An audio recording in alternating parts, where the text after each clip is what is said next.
Awalnya Gus Yakut menekankan bahwa Kemenak tidak melarang masjid dan musala menggunakan toa sebab itu adalah bagian dari syar Islam. Hanya saja penggunaan pengeras suara itu mesti diatur sedemikian rupa sehingga tidak mengganggu orang di sekitar.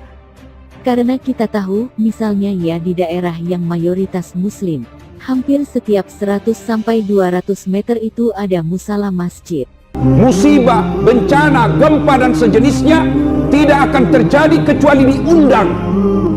Ngaku beriman, ngaku ketuhanan yang Maha Esa, bahkan ditulis, dideklarasikan dalam Undang-Undang Dasar Republik Indonesia. Konstitusi kita mengakui dengan rahmat Allah yang Maha Kuasa. Atas berkat rahmat Allah kita merdeka. Tapi apa kelakuan bangsa Indonesia? Azan, pembacaan ayat suci di Quran dianggap mengganggu. Al-Quran, katanya kita umat beragama, katanya kita percaya kepada Tuhan yang Maha Esa. Kok bisa-bisanya pengajian mengganggumu? Kok bisa-bisanya suara azan membuat kau risih? Gimana Allah tidak marah? Kalau begini negara kita, jangan salah. Tentang utusan dari neraka. Lalu berkatalah ini, man anta? Orang yang meninggal berkata, siapa kamu? Dia jawab, sayalah solat yang kau anggap enteng selama ini. Kau tidak pernah urus selama ini. Saya diperintah Allah untuk menyiksa kamu, melilit kamu sampai datangnya hari kiamat. Siapa gerangan ular? Ekornya cuma satu, kepalanya tidak bisa dihitung. Kembali kau, saya tidak mau. Saya ditugaskan Allah menemani kamu selamat di kuburmu karena kau anggap remeh saya selama ini. Berapa lama disiksa di kubur tergantung berapa lama datangnya kiamat. Bagi mereka yang meninggal, coba bayangkan Pak, nenek tayang 100 tahun yang lalu meninggal, bapak tayang meninggal 20 tahun yang lalu sekarang. Apakah mereka sudah sampai di akhirat? Surga atau neraka? Belum. Mereka semua masih ada di kuburnya. Transit ini alam kubur. Berapa lama kita di alam kubur tergantung berapa lama datangnya kiamat. Bayangkan Pak, bapak tidak pernah sholat, banyak dosa, banyak maksiat, masuk kubur tidak ada pahala, tidak ada amal kebaikan. Kemana kau mau bawa? Bapak pergi merantau ke Tanah Bumbu, sampai Tanah Bumbu, ternyata di Tanah Bumbu tidak enak, cari kerja setengah mati, cari pekerjaan susahnya minta ampun. Bapak masih ada pilihan, lebih baik saya kembali ke orang tuaku, mudah-mudahan ada warisan saya bisa kerja di kampung. Tapi kalau bapak masuk di kubur menderita, tidak ada enaknya, disiksa selama-lamanya, tidak ada istilah pulang.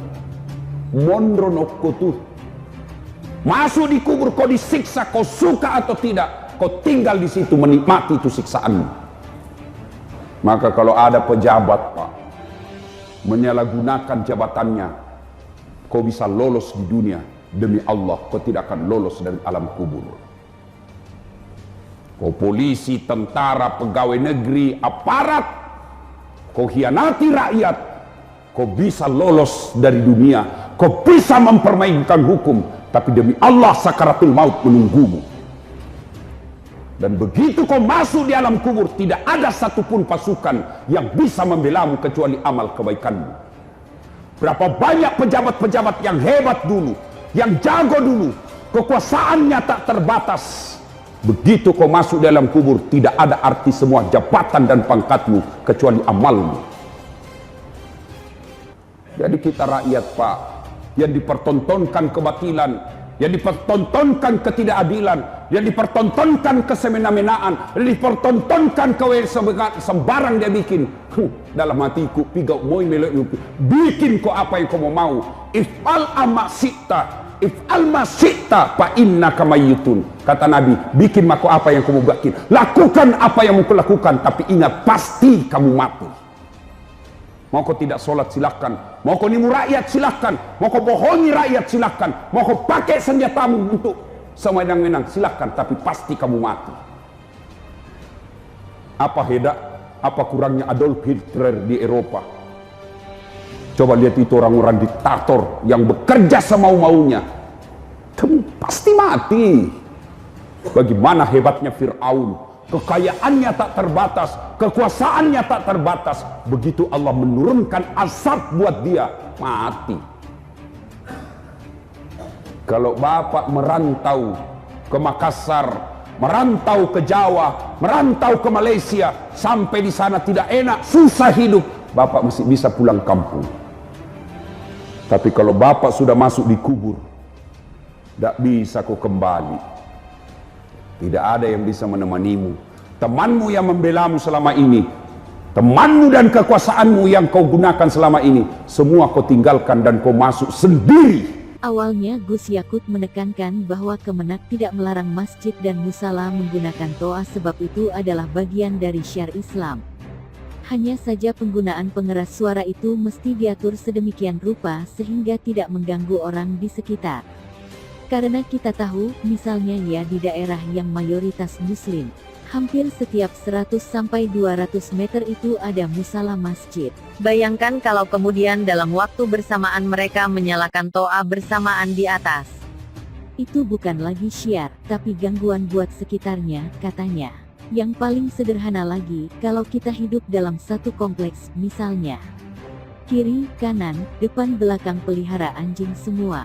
Misalnya menggonggong dalam waktu bersamaan, kita ini terganggu nggak? Kata Gus Yakut menambahkan.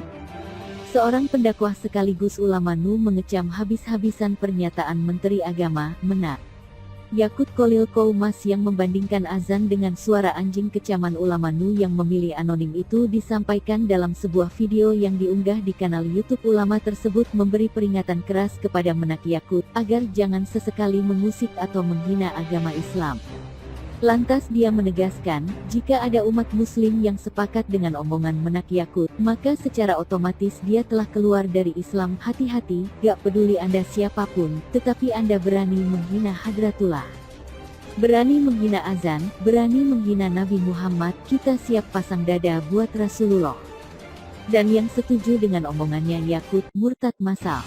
Saudara-saudara, pendakwah tersebut juga kembali memberi peringatan agar warga NU yang kerap berulah dengan pernyataan kontroversial jangan menyeret-nyeret NU.